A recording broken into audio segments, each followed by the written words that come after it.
Hi, I'm Andy, this is Project Carhaven, and today we're back on the Celica because it broke again. I was on my way to a car show, I was 500 metres from the gate of being able to enter, and the car just stopped dead. So I managed to pull over, and the first thing I noticed was there was coolant all over the ground, but it hadn't overheated. It just shut off very suddenly. Overheating would have taken a while anyway. Popped the bonnet and found there was a hole in the lower radiator hose.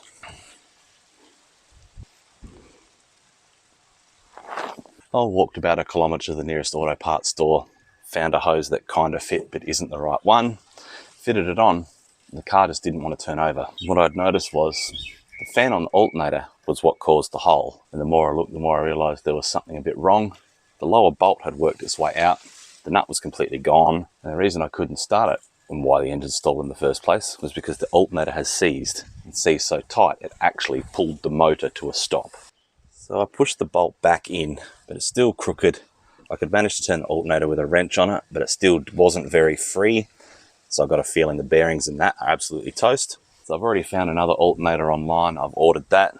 So it's not going to hurt to try and get this alternator out, pull it apart, and see if maybe just the bearings have failed and I can get it to work again. So it means I get to remove the hose that doesn't suit anyway. I've had to order another one of those, loosen coolant, but I'll get everything undone once I disconnect the battery, and we'll go from there.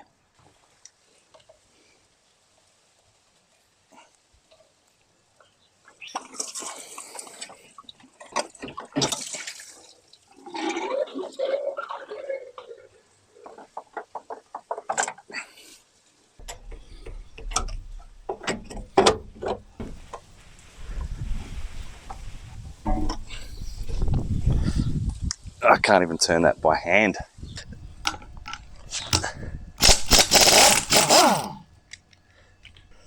And I need a puller. That actually started coming up really easy.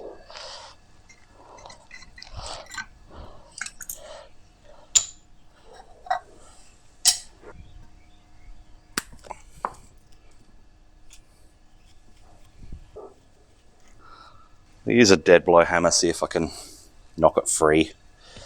I'm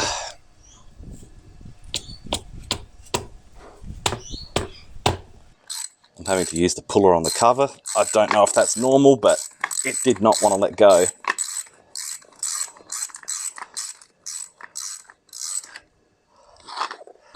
Alright. That doesn't want to turn. That is... yep.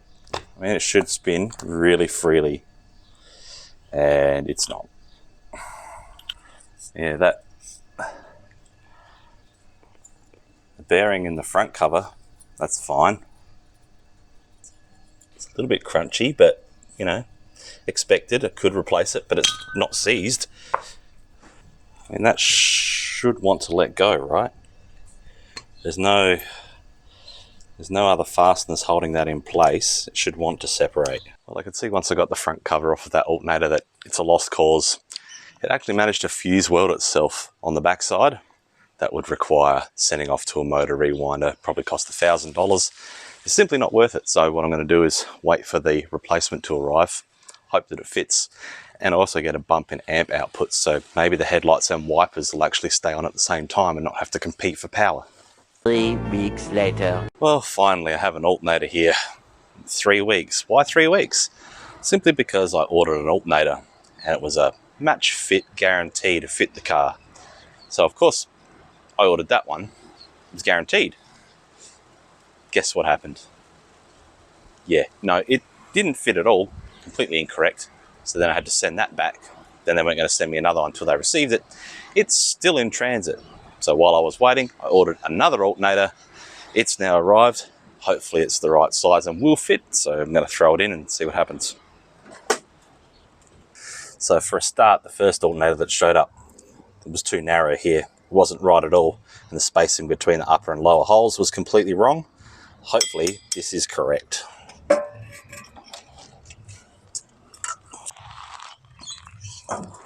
Well, that's a good start.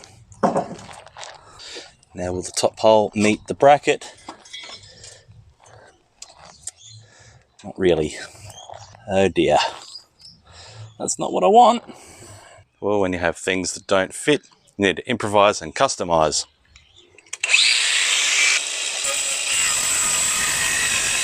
Tomorrow. So I ran out of light and that alternator doesn't fit perfectly. The original alternator is set up like this, so the pivot point is closer to the engine block. It sort of sits this way, close to the engine. And so that means the alternator gets spaced out further. This still lines up with the bracket. Because the mounting holes are opposed to each other vertically, it means that that hole is already past where the bracket is. So I quickly went away, made a small bracket up to act as a spacer between the alternator and the bracket itself. That'll be able to brace it. An advantage of that is it actually holds the alternator in closer to the engine, so it gives more clearance to that radiator hose.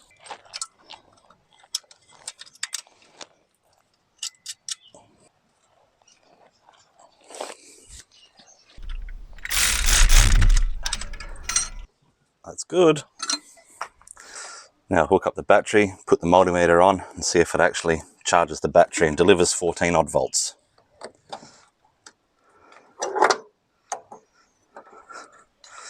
Well, no magic smoke escaped, so that's a good start.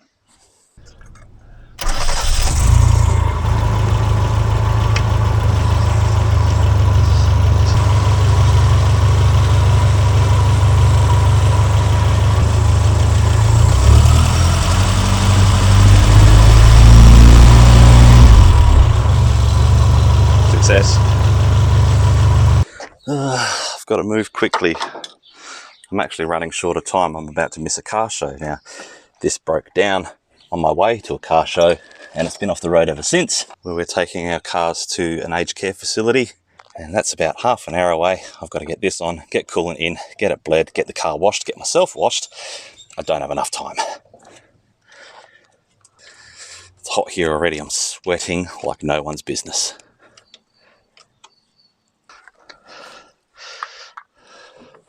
No funnel, no skill.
Well, it looks like this is going to be a short video because I was waiting for more stuff to break on the Celica, but it hasn't happened. It just keeps running beautifully. So in order to give this video a little bit more time, I'll talk about some of the other projects I've got lying around and what the plan is. Now, I've had the 300ZX since 2018. It is a twin turbo, and I wanted to go all out on that build, which means it's going to be a significant investment. Other project cars came along with severely less investment required, so it's just been sitting on the back burner ever since. I have stockpiled a bunch of parts that are sitting in the shed that are brand new from Concept Z Performance. It's just a matter of getting around to it, really. So the Ford Focus XR5 turned up because it was offered to me for free and it's not running. So, I mean, how could I say no? And I think the interesting thing about this is it's running a Volvo 5-cylinder, which has a unique sound. So I am looking forward to getting it running. Now, at the time of filming this, I do have the engine fitted back into the Legnum and I'm chasing an electrical issue.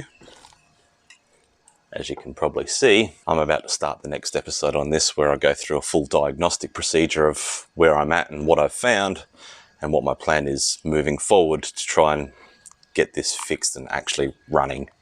And last but not least, an FG Ford Falcon XR6. I've started working on this. It was a non-runner, non-drive. I soon sorted that out and now I'm working through all the broken pieces throughout the vehicle to bring it up to a drivable standard. And I think my plan for this one is to make it my daily driver. Still undecided as to whether to fix the head unit or get an aftermarket one, just because the price difference is very small. The aftermarket one has a lot more options available to me. But as far as the Celica goes, there's not much else left to say. Thank you for watching and I hope to see you in the next one. Cheers.